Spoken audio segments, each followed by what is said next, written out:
Boa noite, meu nome é Gustavo Soares, sou aluno da Agronomia da Universidade Federal de Viçosa e hoje vim apresentar meu trabalho sobre sais básicos lamelares de zinco e cobre intercalados com borato, matriz potencial como fonte de micronutrientes para as plantas, sob orientação do professor Gustavo Franco.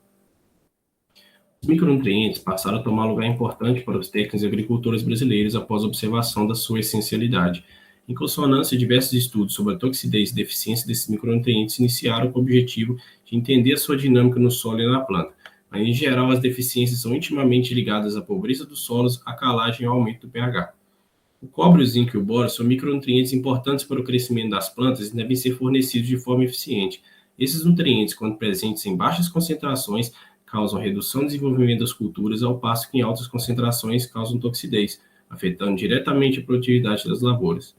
Além disso, o cobre é muito importante para os processos da fotossíntese, indispensável na respiração, no metabolismo de carboidratos e proteínas e na redução e fixação do nitrogênio.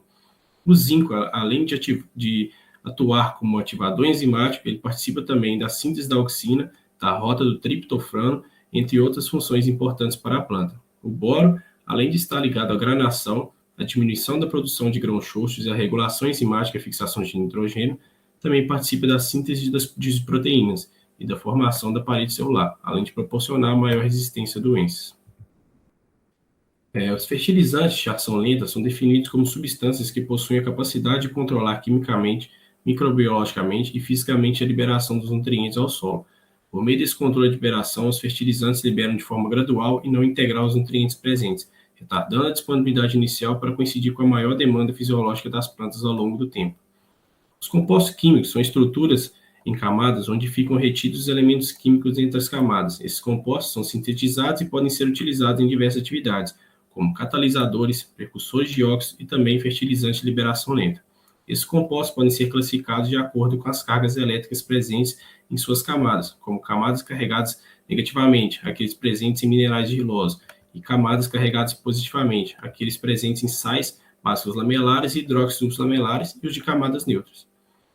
Os sais básicos lamelares, bastante semelhantes aos hidróxidos lamelares, pois ambos derivam do material brucita, porém os SBLs provêm da troca dos grupos hidróxido da brucita por ânions ou por moléculas de água. A diferença entre o material e os sais é que as camadas desses possuem um quarto dos sítios de octaedros em valência, sendo necessária a ocupação dos cátions de zinco nos espaços vazios dos octaedros para compensação na densidade das cargas e estruturas, todos eles coordenados por tetraedros constituídos por, no mínimo, 3 grupos de hidroxila.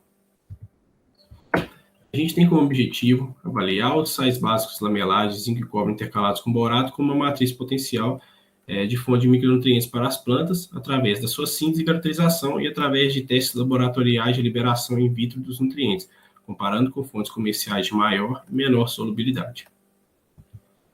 A síntese do SBL, fornecedor de cobre, zinco e boro, variando com nitrato, foi realizada pelo método direto. Em seguida, o material foi obtido, foi lavado e seco em um secador sob pressão reduzida, na presença de sílica geoativada, onde então houve a troca iônica dos íons nitrato por borato, e o material obtido foi nomeado como sal básico lamelar de zinco e cobre intercalado com borato.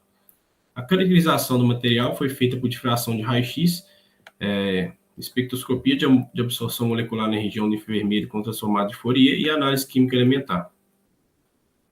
Após isso, foi realizado o teste de liberação in vitro, onde foram feitas as coletas das alíquotas em 11 tempos distintos, começando aos 15 minutos e finalizando às 48 horas. O experimento foi realizado em blocos risolizados, com 3 repetições e 2 soluções tampão de água, 5,5 e 7,5. As fontes solúveis utilizadas no estudo foram ácido bórico, sulfato de cobre e sulfato de zinco, e as fontes não solúveis foram o lexita, o óxido de cobre e o óxido de zinco. Nesse difratograma de raio-x, a gente pode observar que houve uma troca parcial entre os íons envolvidos no processo e que o SBL borato, após o processo de lavagem, apresentou a melhor cristalinidade, provavelmente por causa da menor presença de impurezas dos materiais percussores utilizados durante a síntese. Já na análise de espectroscopia, apresentou bandas referentes à presença de íons boratos em regiões entre 1.600 e 500 centímetros. Nessa região pode ser encontrada bandas referentes a íons nitrato percussor na síntese do SBL de zinco e cobre intercalados com borato. No final, o material apresentou 48 mg por grama de zinco, 405 mg por grama de cobre e 10 miligramas por grama de boro, representando 4,8, 40,5 e 1% desses nutrientes, evidenciando seu potencial como fonte de zinco, cobre e boro. Os gráficos de liberação, a gente pode observar que o sulfato de zinco e o óxido de zinco, quando comparados ao SBL, o padrão de liberação do sulfato de zinco foi maior quando comparado, com as outras fontes, resultado que já era esperado por se tratar de uma fonte de alta solubilidade. A gente pode observar também que o SBL e o óxido de zinco apresentaram um padrão de liberação muito menor nos dois pHs avaliados, mostrando a sua eficiência como uma fonte efetiva de liberação lenta e gradual para o zinco. Já no gráfico de liberação do cobre, podemos observar o padrão de liberação do sulfato de cobre foi maior quando comparado às outras fontes, também por ser uma fonte solúvel. O SBL e o óxido de cobre apresentaram um padrão de liberação muito menor e similar entre eles. O resultado demonstra a eficiência do SBL como uma fonte efetiva de liberação lenta e gradual também para o cobre nas plantas.